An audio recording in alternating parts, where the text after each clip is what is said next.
Welcome to the Style Free Podcast, where a father and son detail and digress on the wide variety of topics within music, art, family, and culture. Your hosts are Professor Stephen J. Tyson Sr. and Jr., also known as Dad and Papo. In today's episode, we discuss the legendary musical group The Fifth Dimension and their musical director, René DeKnight.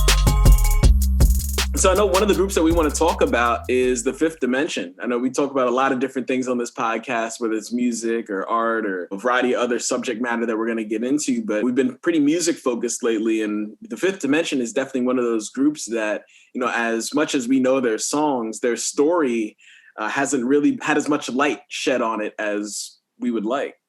Yeah, not only their story, but also the role that they really played in society. And to pick up on what we were talking about last time with the Isley Brothers and some of the other groups, of course, Earth, Wind, and Fire, the importance of vocal groups, vocal harmony groups, bands, you know, people singing together. I think that that's so important, thinking about that within the context of the Fifth Dimension, the times they were coming up in the 1960s into the 70s. I'm talking about the original group. You have to remember, this is the period of the civil rights in the 1960s. There's a lot of conflict going on. There's the war in Vietnam. There's burgeoning women's rights. So in many ways, this particular group, the Fifth Dimension, you know, represented a cross section of a lot of different interests, trends, musics, fashion, different aspects of culture coming together.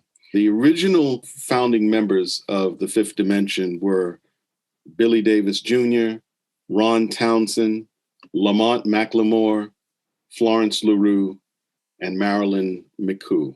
You have the members of the group, three of which came from St. Louis, two others who had more or less been from the Los Angeles area, though Marilyn grew up, she was born in New Jersey, and she lived in Columbus, Georgia until she was about 7. Then her parents, who were both physicians, moved the family, her other siblings, with Marilyn to Los Angeles.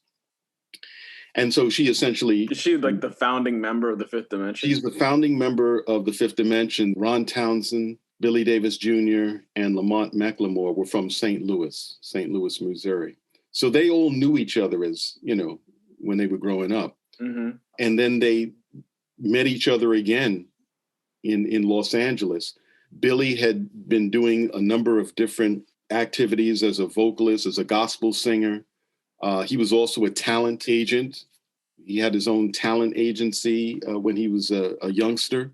And one of the people that was one of his talents was a woman who was named Annie Mae Bullock from Nutbush, Tennessee, who later on became, of course, Tina Turner. Yeah. Wow. Yeah. And so, you know, he's coming up in the church, the gospel feel. See, that's one component that he brought to the Fifth Dimension. Mm-hmm. Whereas Florence and Marilyn brought kind of pop / R&B component to the group. Lamont McLemore, he was also a budding photographer. He had, I think, really got into photography when he was in the military. And he was doing aerial photography. And eventually that burgeoned into a career as a professional photographer for Jet and Ebony magazine. And also Harper's Bazaar. I think he was the first African-American to be a photographer, professional at Harper's Bazaar. So fashion photography was a big thing. And so he was photographing the Miss Bronze California beauty pageant. That's where he was photographing Marilyn McCoo, who was the winner. And then Florence LaRue became the next winner the following year, I believe. And so he was photographing them, and they, you know, became members of the Fifth Dimension. So wait, so he ended up, so like, was there the idea of a band or a group, and he just happened to run into two folks as a photographer, and then they end up? Well, he had always had an interest in singing, and he and Marilyn had been part of a group earlier called the Hi-Fis. And the Hi-Fis, the other 3 members of the Hi-Fis group became part of a group called Friends of Distinction, which had a big hit song called Grazing in the Grass. Yep. Which was their version of the one by Hugh Masekela, who had created that song, which was really, an amazing song. Yeah, that song is "Grayson in the Grass." Yeah, that's right. That's right. I can dig it, she can dig it, we can dig it. Yeah, that was before Shinehead and Twista and everybody else. Yeah, and Harmony. Yeah, they were doing those flows back in the day, way before Migos. That's right. So the idea of groups coming together. So then they came together. They called themselves the Versatiles because they had so many different things that they were good at. Like going back to Ron Townsend, even though he sang R&B and some gospel and that sort of thing, he had a background in as an operatic singer. So in the live shows later on, when they became the Fifth Dimension, there was always a part of their performance, their live stage performance, that had him singing Pagliacci. Wow. Da, da, da, da, da. He had that background. He's bringing that also into the Fifth Dimension. He had also had his own gospel group. He had a 25-member gospel group back there in St. Louis. So all of them are bringing something unique, something special to the group. Lamont had a great sense of humor, so he was able to keep things light because Billy was, very strong-minded kind of guy. He would say what was on his mind, and sometimes there'd be a little bit of tension. And I think that Lamont had a way to use levity and humor to sort of, keep things on a pretty much even keel. Mm-hmm. So again, all of them bring their unique talents, but the name, the Versatiles, it was like a throwback to the old days. Yeah, like whenever the Temptations are trying to make the Elgins as one of their names. Yes. There were groups called the Rayovacs and isn't that a vacuum? Yes. They were a respectable group. The Eldorados, the Fleetwoods, they're often named after cars and things, but also after birds, like the Larks, like the Ravens. Like Sonny Till and the Orioles. And speaking of birds, I think it was Michael Jackson's father who was part of a group called the Falcons. Oh, yeah, that's right. I remember that from the Jackson American Story movie. Oh, okay. Yeah. So that was a popular thing. So anything that ended with an S, so the whatever, fill in the blank S, Yeah. And so anyway, Johnny Rivers, who was their, I believe he was their manager at the time, he said, maybe you guys can come up with another song. They were thinking, what are we going to call ourselves? And so finally, Ron Townsend, and I think it was his wife, but I think it was both of them credited with coming back to the group and said, hey, why don't we, the Fifth Dimension? There's 5 of us, I think it was because they brought different dimensions to music. Mm-hmm. And it was kind of esoteric. This is the 60s, right? This is 1966. Thus, everybody liked it. Everybody in the group liked the name. So they became the Fifth Dimension. There was nobody who had a name like that really out there. Yeah, it was very unique. And so this coming together, a band, a vocal group of singers who harmonized, who blended together, I thought that was also emblematic of the best aspirations of the country. Yeah.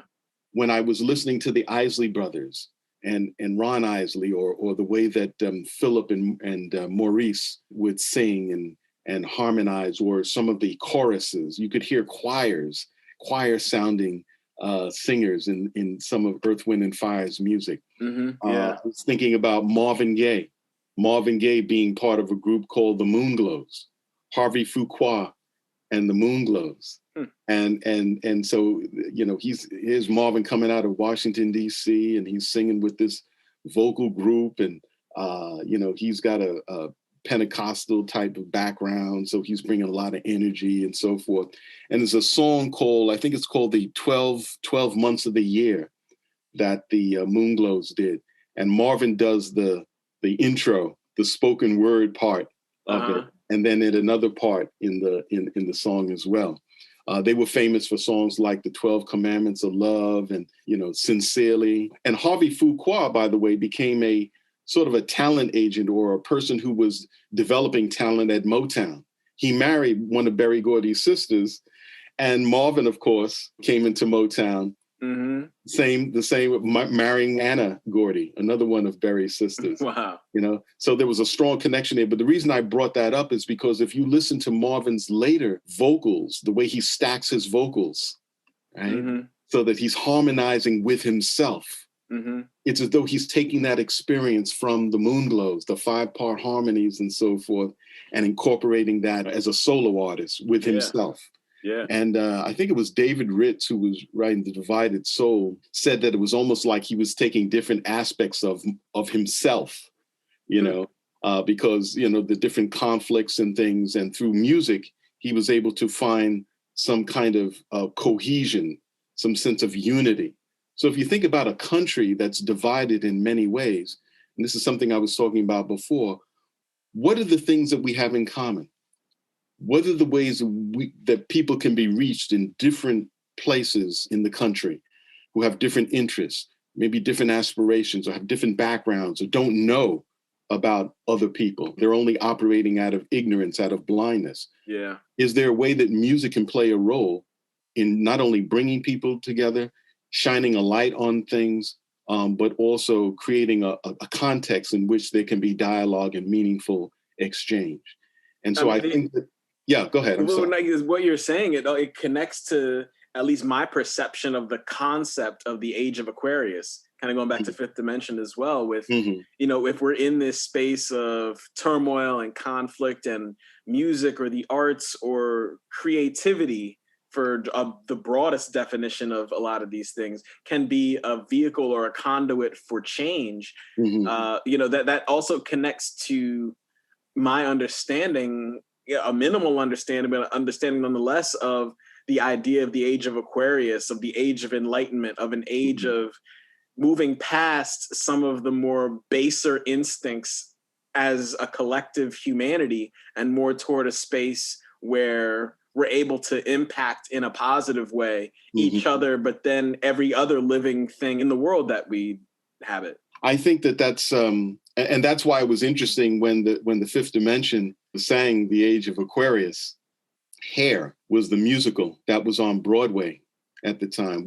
I went to see it, with the family. We went to see it as kids, and which was quite something, because there's one part of the musical, where the cast disrobes, and so that was interesting. But the way I understand the story is that the Fifth Dimension were performing at a place called the Americana Hotel, and in the Americana Hotel there was a place called the Royal Box Theater. So we went there to see them perform, and René DeKnight, who was a mentor to the group, he had been brought in by Florence LaRue to really help them with their stagecraft, how they performed on stage, and with vocal harmonies. I mean, they had arrangers. They had people like Bill Holman and Bob Alcivar and others who in the studio were working on their vocal arrangements.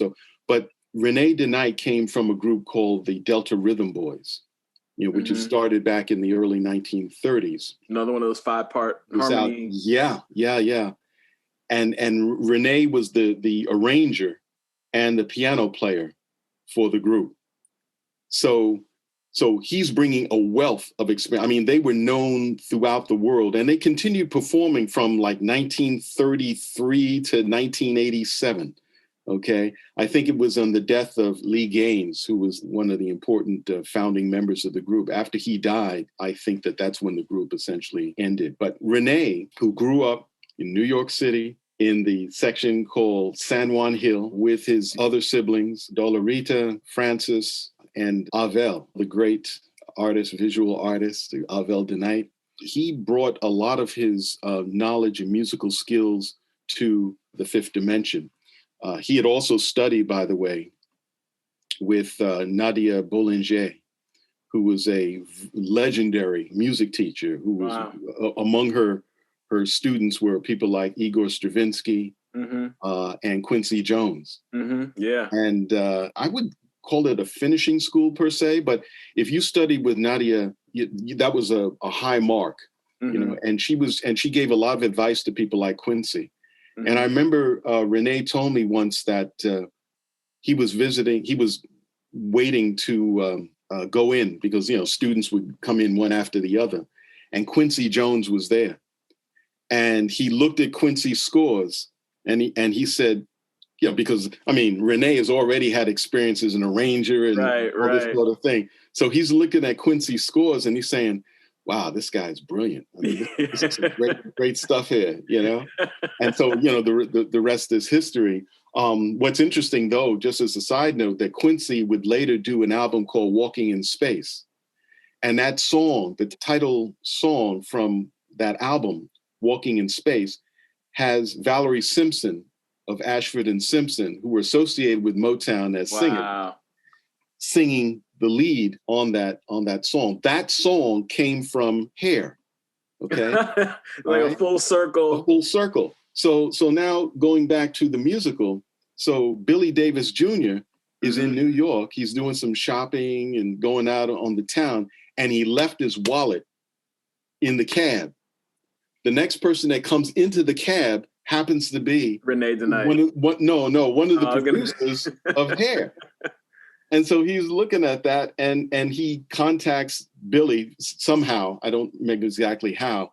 And Billy says, hey, why don't you guys come and check us out at the Royal Box? Yeah. And so they do. I don't know if that was the day that we were there, because that was the day that René on one of the songs called up your father and your uncle. Well, René called y'all up on stage? On stage. And so we danced with the Fifth Dimension for the audience. Right? And I was doing the what was I doing? The Tighten Up or the Horse, or one of those popular dances at the time. Uh-huh. And so I was dancing with Florence. We were doing our thing because she was the shorter member of the group, so I guess there was a closer matchup there or something. Right. But at any rate, it was a lot of, it was a lot of fun. And we had seen the Fifth Dimension, of course. We would see them at the Uris Theater. We saw them at the Westbury Music Fair, and of course, we saw them at the Ed Sullivan Show. Mm-hmm. And there was that slight bit of a hookup because René's a cousin, right? So René is a cousin, first cousin of my mother's, your grandmother. Mm-hmm. Okay, so that's where the connection was there. So he would invite us to anytime they were in town and they were performing. So I didn't meet Ed Sullivan, but we did get to go backstage and talk with them, and it was great. Cool. We'll probably have to do an Ed Sullivan piece at some point one of these shows, because there's been so many artists who were able to get to a broader platform because of feature on the Ed Sullivan Show. Absolutely. Ed Sullivan was a real champion, for a lot of Black groups. So going back to the Fifth Dimension, so in turn, the producer said, "Why don't you guys come and check out the Broadway show Hair?" I think they were in rehearsals or they were doing some songs. So the Fifth Dimension goes over there and they hear the songs and they say, "Age of Aquarius." And they said, "Wow," and "Let the Sunshine In." And so they went back to Bones Howe. I think this is how the story goes, that somehow Bones Howe, who was there, he was an engineer, but also a producer, said, let's do Age of Aquarius. But then at the end of the song, he felt that there should be something else to it, that it wasn't enough. So they said, well, let the sunshine in. So Galt McDermott, who was the guy who wrote, the songs, apparently he had studied Bantu African music when he was in South Africa. I think it was in Durban.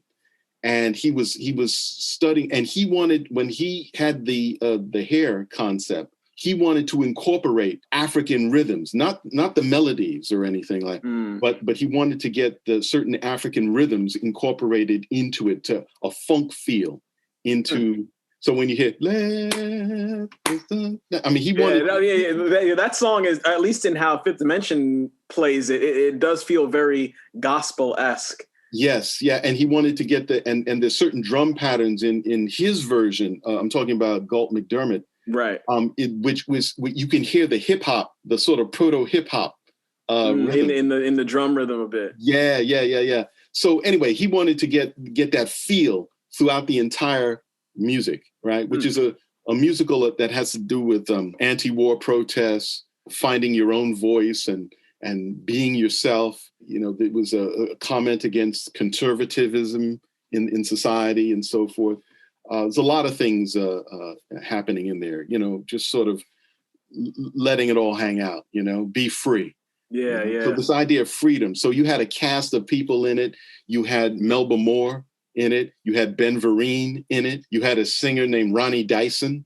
Was an incredible singer, Gone Too Soon, one of those unsung folks. Yeah. And then he had a song called If You Let Me Make Love to You, Then Why Can't I Touch You? I mean, that was a real popular song. I think they came out around 69 or 70.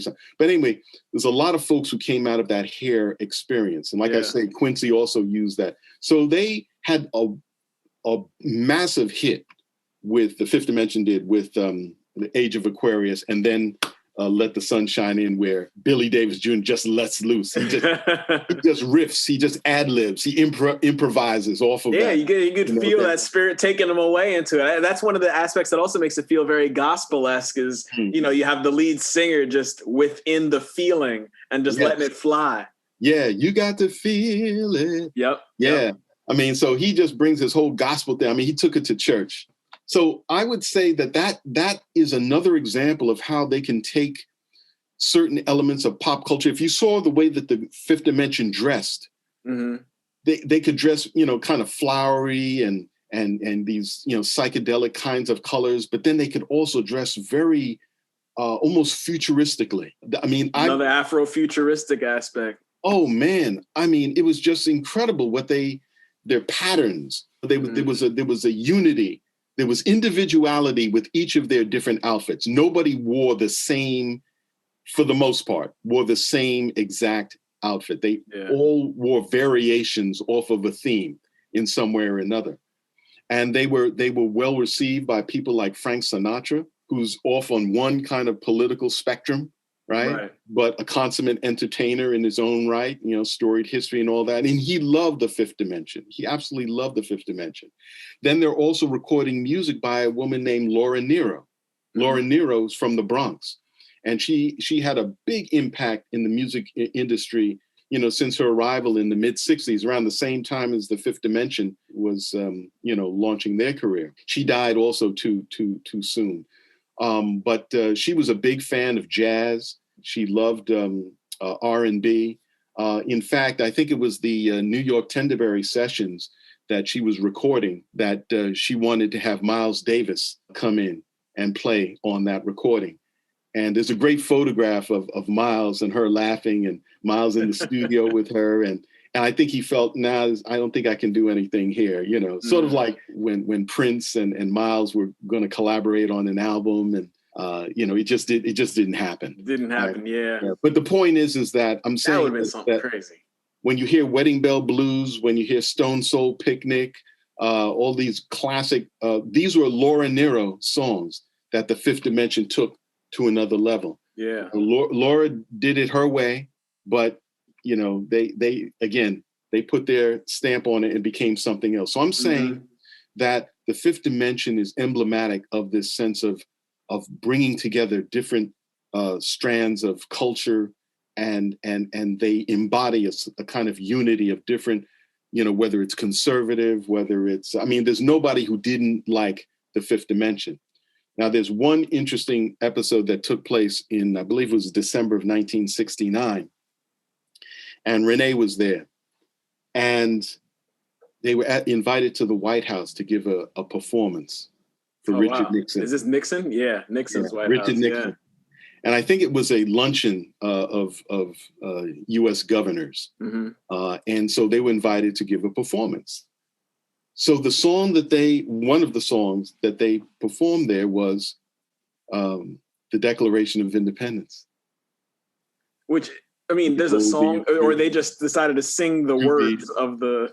We hold these truths to be self-evident, that all men are created equal, that they are endowed by their Creator with certain unalienable rights, that among these are life, liberty, and the pursuit of happiness. I probably would not have fared too well in the audition for the fifth dimension. Nah, you'd be the sixth dimension. You just. But anyway, but the main idea. So they're singing this song, but listen. But whenever any form of government becomes destructive of these ends, it is the right of the people to alter or abolish it and to institute new government. If you listened, actually, the person who arranged this, the Declaration of Independence, was René DeKnight. Oh, wow. And so and René there's a photograph of them with René in the background, and I think Bones is there too, the engineer, with Nixon and the Fifth Dimension standing before the audience. Wow. And so when the audience heard, now Nixon, very controversial figure, very conservative. This is just a year into his administration, right? Right. Barely a year, right, into his administration. This is the end of '69. So the audience is listening to this, and there's protests going on outside and all of this. So when you hear somebody giving back one of the foundational statements of the United States of America, we hold these truths to be self-evident, that all men are created equal in the face of racial oppression and all of that. Yeah. It goes back to like Martin Luther King saying, we just want you to be true to what you said on paper. Right. So now they're putting it in front of the Nixon administration and all the conservatives. So the audience is listening, and there's silence at the end of the performance. And it's like nobody knows what to say. Right. And apparently Nixon, and then everybody starts chiming in, and then and everything is cool after that, So it's interesting again how they find a way to speak through their music, truth, unity, that sense of togetherness. I remember feeling that when I was on my first Fulbright to Africa, Fulbright Hayes fellowship was to Nigeria. And in Nigeria, of course, the drum is very, very powerful in West Africa. Yeah. But I was told when I went to Namibia, in Botswana, but particularly in Namibia, in Southern Africa, on my second Fulbright, I went to a gathering with local individuals. And I was talking about music, African music. And they said, well, yes, in West Africa, of course, that's where the drum is very strong. But here in Southern Africa, in Namibia, it's vocal. It's the voice that is strongest here. Wow. So we're talking about vocal harmony. We're talking about communal singing. Yeah. So I said, do you know the song, the God Bless Africa? This was during the period of, after apartheid, because Nelson Mandela had been freed and so forth. And the woman said, oh, yes. And she started going, Nkose Sikeleli Africa. Wow. And as she began singing that, it's like just all of a sudden, all the other people in the group in this gathering started singing in unison. And it was so moving. Tears were coming down our eyes. That's incredible. People who had experienced apartheid, oppression, murder, all kinds, kids that I had met who were running guns, for the South African army, planting landmines, who were forced to do this, people turning against each other and this, but somehow finding a way, to unify and come together. Different ethnic groups have been pitted against each other. The Damara, the Herero, this divide and conquer. They found that through art, through singing, through music, that they were able to come together, and reaffirm their humanity. Yeah. And so I experienced that there. I felt it when I was in West Africa, in Nigeria, in the Egungun Festival, where the ancestors, return and come together with the people, with the living here and now. And that sense of, and color and music and dance and all of that fusion together, the sense of wholeness, of unity, unity between the individual and the cosmos, between the past and the present, into the future. Mm-hmm. And so I think that the fifth dimension is a way, the fourth dimension deals with time. For some people, the fifth dimension deals with love, as the strong binding element that brings us all together. And that's affirmed in Billy Davis and Marilyn McCoo through their own faith. They're born again Christians. And they participated in this event called Jesus at the Roxy. I think that's what it was called. It was a club on Sunset Boulevard. And that's where Frank Wilson, who was a producer at Motown, they had connections with Motown, by the way, because Mark Gordon, who was the president of the West Coast Motown organization, became their manager. He married Florence LaRue.